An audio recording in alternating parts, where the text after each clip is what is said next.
1 Samuel 16. The Lord said to Samuel, "How long will you mourn for Saul, since I have rejected him as king over Israel?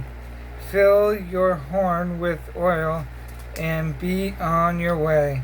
I am sending you to Jesse of Bethlehem. I have chosen one of his sons to be king." But Samuel said, "How can I go?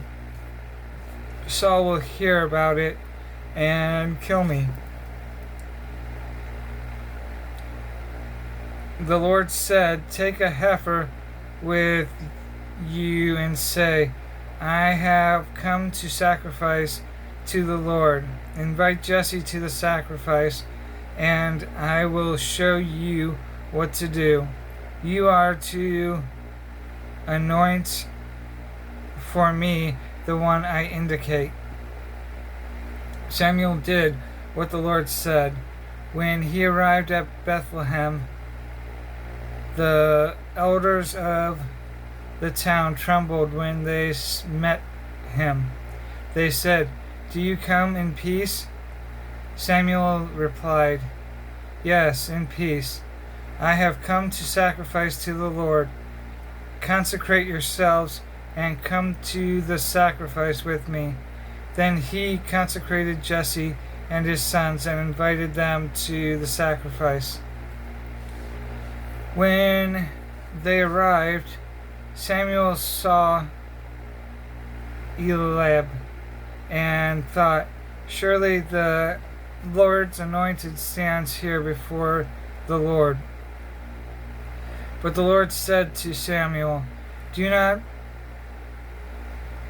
not consider his appearance or his height, for I have rejected him.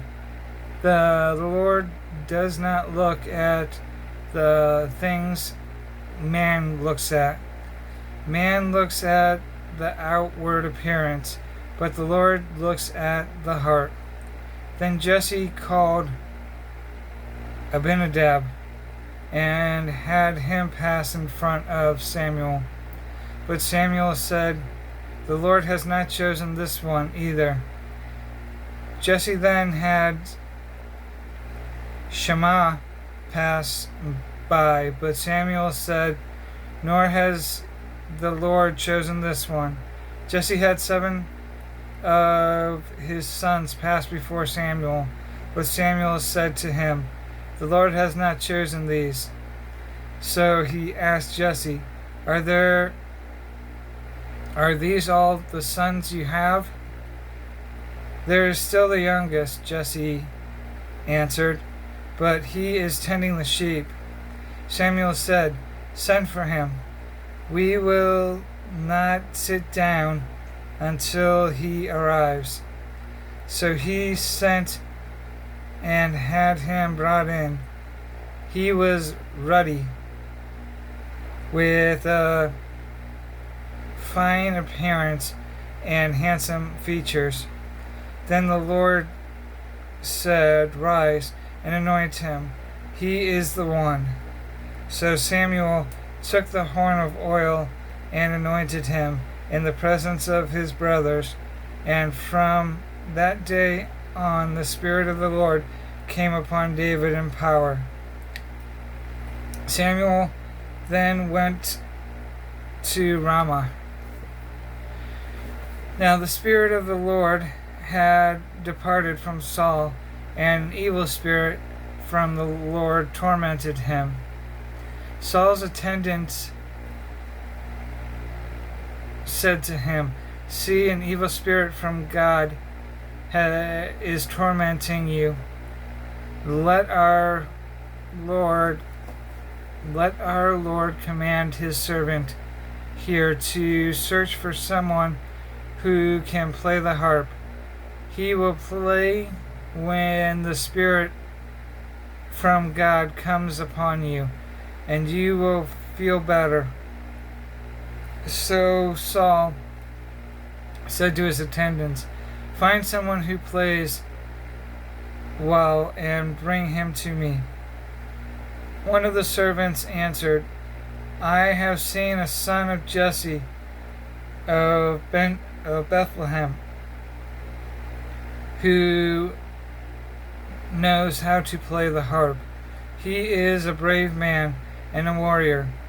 He speaks well and is a fine looking man, and the Lord is with him.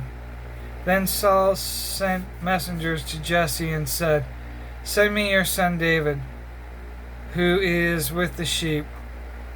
So Jesse took a donkey loaded with bread, a skin of wine, and a young goat, and sent them with his son David to Saul.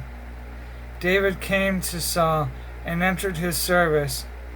Saul liked him very much, and David became one of his armor bearers. Then Saul sent word to Jesse, saying, Allow David to remain in my service, for I am pleased with him. Whenever the Spirit of God came upon Saul, David would take his harp and play.